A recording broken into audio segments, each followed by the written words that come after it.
దీపం వెలిగించడం, దీపానికి ఆరాధన చేయడం, దీపాన్ని దానం చేయడం అనేటటువంటి దానికి అంత శక్తి.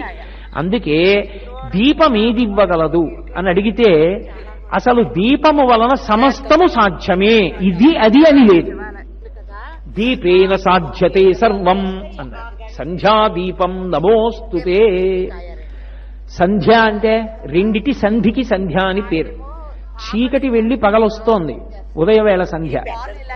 పగలు వెళ్ళిపోయి రాత్రి వస్తోంది, ప్రదోష వేళ. దోషము అంటే చీకటి, ప్రదోషము అంటే చీకటికి ముందున్న కాలము. ఇప్పుడు ఈ రెండు సంధ్యల యందు కూడా దీపాన్నే వెలిగించాలి.